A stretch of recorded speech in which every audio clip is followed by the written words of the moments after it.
Your Excellency, hosting this event to focus on such crucial topics that have a direct impact on our society is quite commendable. The youth of our nation are the future leaders, and it is essential that we address the issues that affect them on all fronts. Corruption remains one of the major challenges that we have in our country today, an albatross that hampers development and stifles the potentials of the youth. Corruption undermines principles of justice, fairness, and equality, eroding the very fabrics of the society. It is a cancer that eats away at the trust and integrity of institutions, hindering progress and development. It discourages hard work, dignity of labor, honesty, respect for one another, and creates a generation of angry and wicked generation that destroys the future of their nations with impunity. And it blurs the vision for a peaceful and developed society. I would like to say that our youth did not create corruption, dear brothers and sisters. The evil, unbridled desire in many adults in positive leadership introduced corruption into our social system. However, the level of acceptability of corrupt practices, especially cybercrime, as the easiest route to wealth and flamboyant lifestyle among our youth is alarming.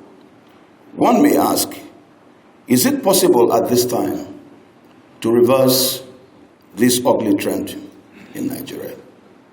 The answer is yes. Where there is a will, there is a way. It is possible through the collaborative efforts of all, including religious leaders. Religion has always played a leadership role in shaping the moral fabrics of society. It provides the foundation for values such as honesty, integrity, and accountability. When my generation of Christians were growing up, we were taught at church through the scriptures that honesty is the best policy, and a virtue that we must not only seek to have, but it will bring pleasant rewards and ensure a good relationship in the society that enhances peaceful coexistence.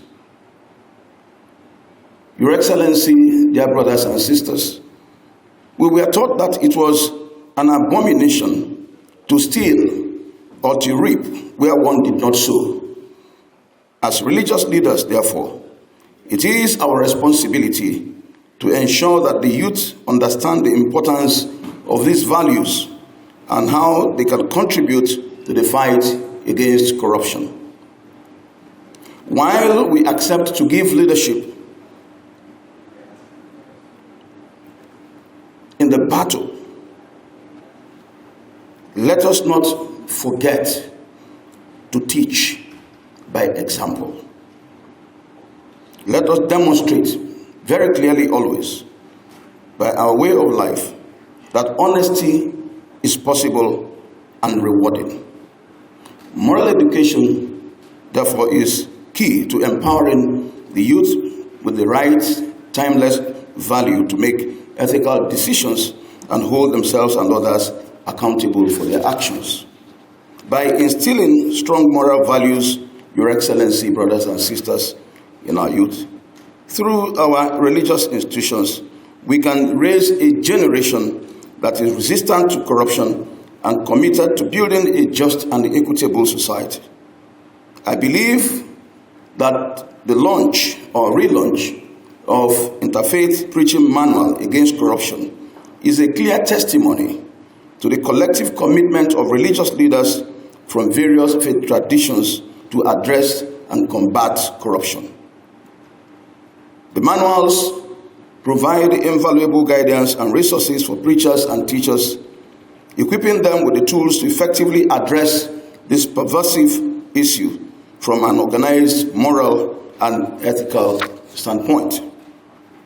Browsing through the manual and the facilitator's guide, it is quite obvious that a lot of painstaking work was put in by the respective teams that were assembled to develop materials. I have noted that the manual comprises of 13 themes on economic and financial crimes as spelled out in the EFCC Act and in all the units. And all the units under every theme has backup scriptures to challenge learners to engage in positive behavioral modifications in the light of scriptures. Your Excellency, dear brothers and sisters, the teachings are therefore scripturally based. The manual is good enough to be recommended to every Christian group, and I gladly do so. This is a priceless contribution to the war against corruption that Nigerians must win. On behalf of the Christian community in Nigeria and the Nigeria Interreligious Council, I thank the chairman of EFCC, his staff, and the partners on this project for this invaluable contribution to the growth and development of our country, Nigeria.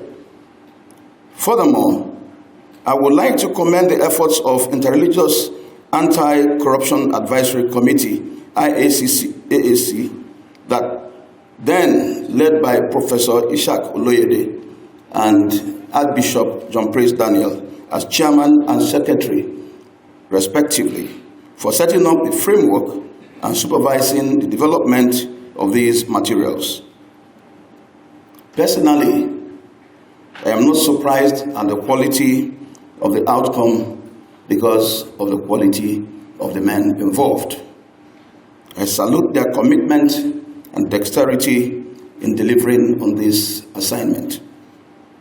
Your Excellency, dear brothers and sisters, in conclusion, while I express my gratitude to the EFCC for organizing this event and for their relentless efforts in the fight against corruption, I would like to urge government at all levels to strengthen the justice system in Nigeria, to indict and discipline any established act of corruption in our dear nation, in order to give strong support to the campaign against corruption.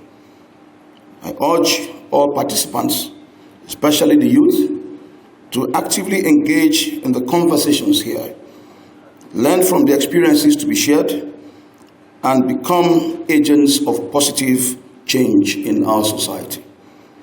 Let us remember that the fight against corruption requires a collective effort, and by working together, we can create a Nigeria where honesty, accountability, and justice prevail. May God strengthen our hands to do what is right always. I thank you for your kind attention.